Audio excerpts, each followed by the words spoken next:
Hi guys, welcome to the unique classes YouTube channel. आज का हमारा जो टॉपिक है वो है ईवीएस का। हमने आपको पिछले 3 चैप्टर ईवीएस के पढ़ा रखे हैं। आज ये जो है हमारा चौथा चैप्टर है ईवीएस का, और चैप्टर का जो नाम है वो मैन एंड द एनवायरनमेंट। ये हमारे चैप्टर का नाम है। आइए आज हम इसके बारे में जानेंगे। सबसे पहले यहाँ पे देखिए, कुछ लिख रखा है हमने आपके लिए। यहाँ पे लिखा है we know that air, water, soil, plants, animal and a variety of other living and non-living things are present all around us। कह रहे हैं कि हम जानते हैं कि मिट्टी, पानी, पौधे, हवा, जानवर और बहुत सी प्रजातियां और बहुत से कई प्रकार की प्रजातियां जो निर्जीव और सजीव होती हैं वो हमारे चारों तरफ पाई जाती हैं। कहने का क्या मतलब है? वो ये कह रहे हैं कि जो पानी, हवा, जानवर, मिट्टी, living and non living things मतलब सजीव और निर्जीव वस्तुएं हमारे चारों तरफ पाई जाती हैं। उसके बाद यहाँ पे लिखा है all these things from our environment and are linked with an another in some veg.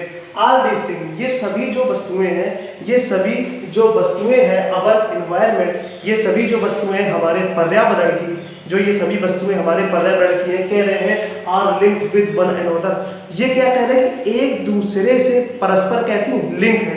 Link मतलब कैसी है कि मिली जुली है।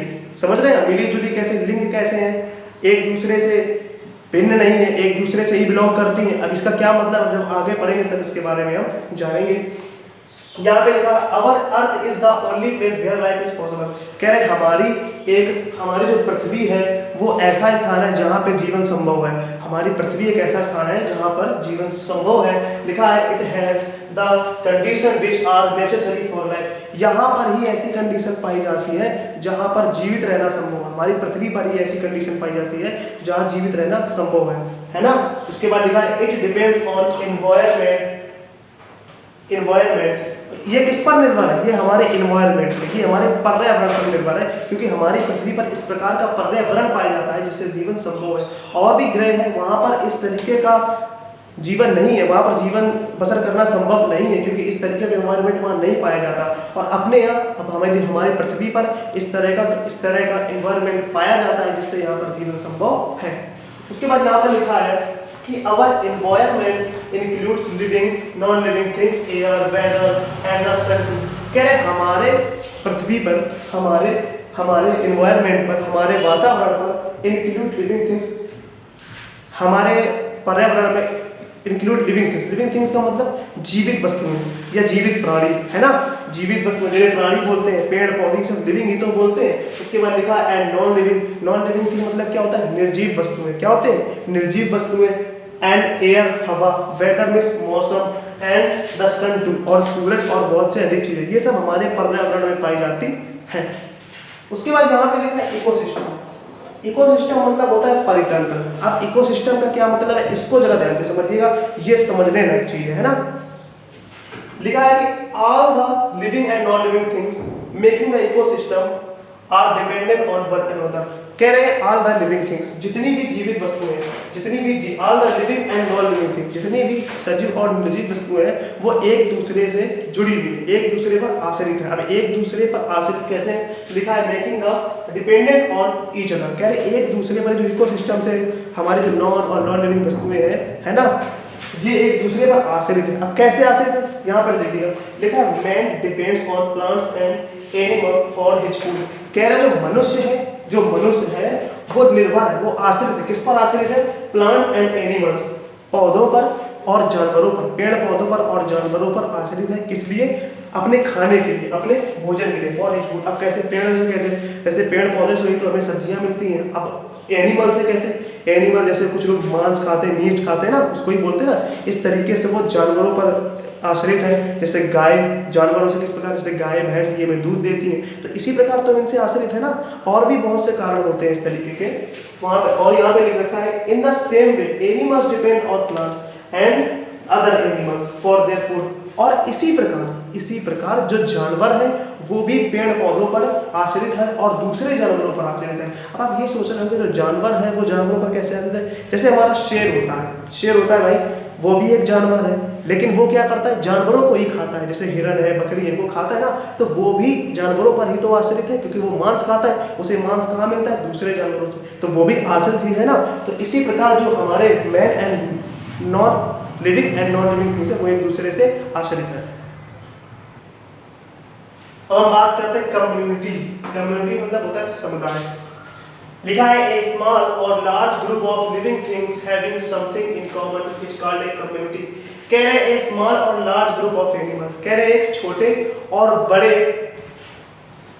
ए स्मॉल और large group of animal things, कह रहे एक छोटे और बड़े जानवरों का समूह, छोटे और बड़े जानवरों का समूह having something is common is a called community. समूह में जो कॉमन, जैसे एक छोटा सा समूह है, छोटे जानवरों का समूह है, एक बड़े जानवरों का समूह है ना, तो उनमें जो कॉमन पाया जाता है, छोटे जानवरों का समूह उनमें कॉमन पाया जाएगा, तो उनमें जो कॉमन पाया जाता है, उनमें जो कॉमन चीज पाई जाती है, उन्हें हम कहते हैं कम्युनिटी। उन्हें क्या कहते हैं, कम्युनिटी। एक बार फिर से समझिए, कह रहे स्मॉल और लार्ज ग्रुप, एक छोटा और बड़ा समूह ऑफ लिविंग थिंग्स, जीवित वस्तुओं का। कैसे, जीवित वस्तुओं का, जैसे पेड़ पौधे हैं, जानवर है, मनुष्य है ना, इस तरह की लिविंग थिंग्स, निर्जीव मतलब सजीव वस्तुएं जो होती है ना, वही लिखा है ए स्मॉल, एक छोटा, और लार्ज ग्रुप और बड़ा समूह ऑफ लिविंग थिंग्स, जीवित वस्तुओं का, हैविंग समथिंग इन कॉमन, जब उनमें कुछ कॉमन पाई जाती है, जब उनमें कुछ कॉमन चीज पाई जाती है, इट्स कॉल्ड ए कम्युनिटी। जैसे कि देयर रिलीजन, उनका धर्म, वैल्यूज मतलब उनके गुण, एंड आइडेंटिटी और उनकी पहचान, ये सब कॉमन चीजें होती है। ये सब जब उनमें कॉमन पाई जाती है तो उन्हें हम कहते हैं कम्युनिटी। क्या कहते हैं, कम्युनिटी। इसे ही कम्युनिटी बोलते हैं जब उसमें कुछ कॉमन चीज होती है। जैसे एक हम ये मान लेते हैं, जैसे हिरन होती है, जैसे भेड़ होती है, तो भेड़ में कॉमन चीजें क्या होती हैं, शेर और उनमें कॉमन चीजें क्या होती है, इनके भी तो ग्रुप होते हैं ना अलग अलग। हिरन होती है, इनके ग्रुप होते हैं ना, 12 सिंह होते हैं, इनके अलग अलग ग्रुप होते हैं ना। वही चीज, वही कम्युनिटी की बात यहाँ पे कर रहे हैं कि उनमें जो कॉमन पाया जाता है उन्हीं को कम्युनिटी बोलते हैं, उन्हीं को समुदाय बोलते हैं। फिर यहाँ पे लिखा habitat.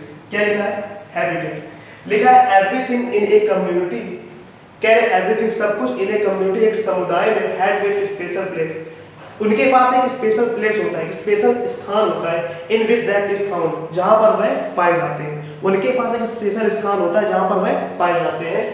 This special place in which a living things live is called a habitat. और जहां पे यह स्थान पाए जाते हैं, जहां पे वो रहते हैं स्पेशल प्लेस में, है ना, उन्हें हम क्या बोलते हैं, और उन्हें जहां पर वो रहने के आदी होते हैं उन्हें हम बोलते हैं हैबिटेट, मतलब आदत। जैसे कि एक बात बताइए, जैसे कि मान लो हमारा चूहा है, हमारे सांप होते हैं, ये जमीन के अंदर रहते हैं। जमीन के अंदर क्यों रहते हैं, गर्मी से बचने के लिए, तो उनकी ये आदत होती है, तो उसको हम आदत, जैसे शेर है गुफा में रहता है, हैबिट होती है, उसको हैबिटेट बोलते हैं। हम लोग अपने घरों में रहते हैं, है ना, उसको हैबिटेट बोलते हैं। कुछ है जो हैबिटेट का मतलब कुछ ठंडे प्रदेशों में रहते हैं, कुछ गर्म प्रदेशों में रहते हैं, तो उनकी जो रहने की आदत होती है उन्हें हम बोलते हैं हैबिटेट। उसके बाद some living things can live in only one habit. कुछ जानवर ऐसे होते हैं या कुछ लिविंग थिंग्स ऐसे जिन जो एक ही हैबिट में रहना पसंद करते हैं। जैसे कि क्या होता है कि कोई जानवर उसे ठंडा ही पसंद है, कोई जानवर उसे गर्म ही पसंद। जैसे हम मनुष्य होते हैं, हमारे यहाँ सर्दी भी पड़ती है, गर्मी भी पड़ती है, तो हम बहुत सी चीज़ों में निर्भर होते हैं ना, सर्दी, गर्मी, बरसात। लेकिन कुछ क्या होता है जिन्हें सिर्फ सर्दी ही अच्छी लगती है, जिन्हें कुछ गर्मी ही अच्छी लगती है। इस तरीके को बोलते हैं हम हैबिटेट। उसके बाद देखते हैं कंज्यूमर।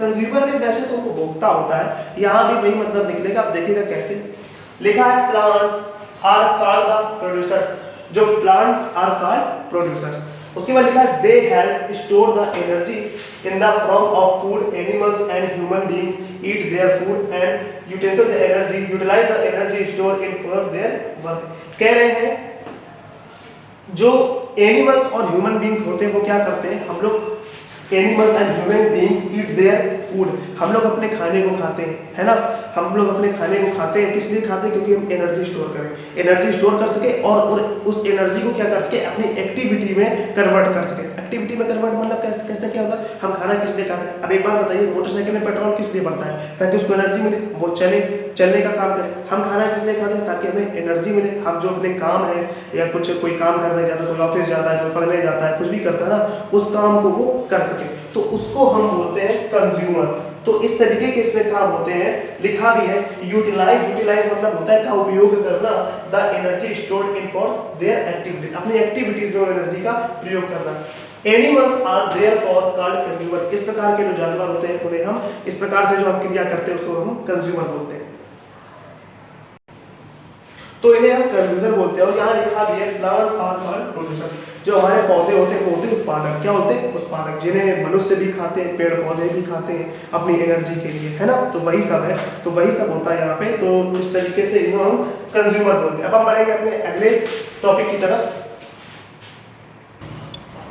अभी जो बात दूसरे टॉपिक उनके बारे में जरा हम पढ़ेंगे। लिखा है स्कैवेंजर्स और सेकेंडरी कंज्यूमर। सेकेंडरी कंज्यूमर माने क्या, द्वितीय उपभोक्ता। जो स्कैवेंजर्स है हमारे वो द्वितीय उपभोक्ता होते हैं। स्कैवेंजर्स मतलब क्या होता है, स्कैवेंजर्स की हिंदी होती है मुर्दाखोर। अब मुर्दाखोर के काम क्या होते हैं जरा आगे देखते हैं। लिखा है they feed on the flash of dead animals, जो मरे हुए जानवरों का मांस खाते हैं। जो क्या करते हैं, मरे हुए जानवरों का मांस खाते हैं। मुर्दाखोर यानी कि स्कैवेंजर हम उन्हें बोलते हैं जो मरे हुए जानवरों का मांस खाते हैं। जैसे कि लिखा वेल्चर, वेल्चर माने होता है गिद्ध, हैना, हैना मींस होता है लकड़बग्घा, ईटीसी और स्कैवेंजर। ये दो जो होते हैं हमारे, और भी बहुत होते हैं, ये क्या होते हैं हमारे स्कैवेंजर। ये लोग क्या करते हैं, ये सिर्फ मरे हुए जानवरों का मांस खाते हैं। आप कभी भी देखना गिद्ध को, गिद्ध क्या करता है, आप कभी देखना तो जो मरा हुआ जानवर खा हो उसको खा रहा हो, तो गिद्ध और लकड़बग्घा ये हमेशा मरे हुए जानवरों का मांस खाते हैं।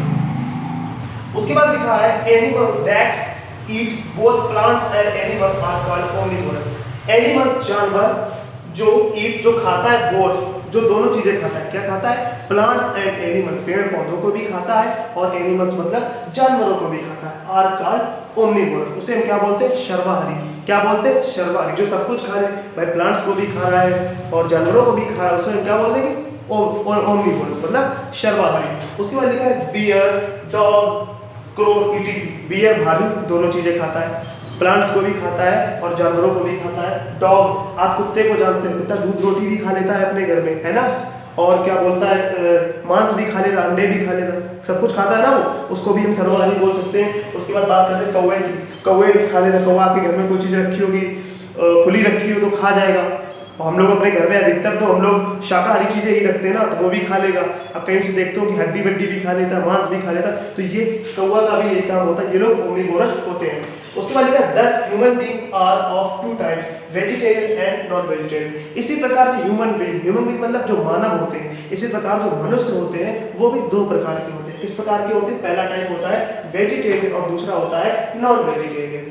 Vegetarian depend on plants on their food. जो वेजिटेरियन जिन्हें बोलते हैं वो क्या करते हैं, वो निर्भर करते हैं किन पर, प्लांट्स ऑफ देयर फूड, वो पौधों पर निर्भर करते हैं अपने खाने के लिए, पेड़ पौधों पर निर्भर होते हैं अपने खाने के लिए। उसके बाद लिखा है people who eat the meat of animals beside the food from the plant are called non vegetarian. और जो लोग मांस खाते हैं, जो लोग मांस खाते हैं उन्हें बोलते हैं नॉन वेजिटेरियन। यहाँ पे लिखा है people who eats the meat, people जो लोग मांस खाते हैं एनिमल जानवरों का, बिसाइड मतलब होता है के अतिरिक्त, जानवरों का मांस खाने के अतिरिक्त और पेड़ों पर भी निर्भर होते हैं, उनको हम बोलते हैं नॉन वेजिटेरियन। इंसानों में नॉन वेजिटेरियन बोलते हैं क्योंकि वो पेड़ पौधे भी खाते हैं और मांस भी खाते हैं।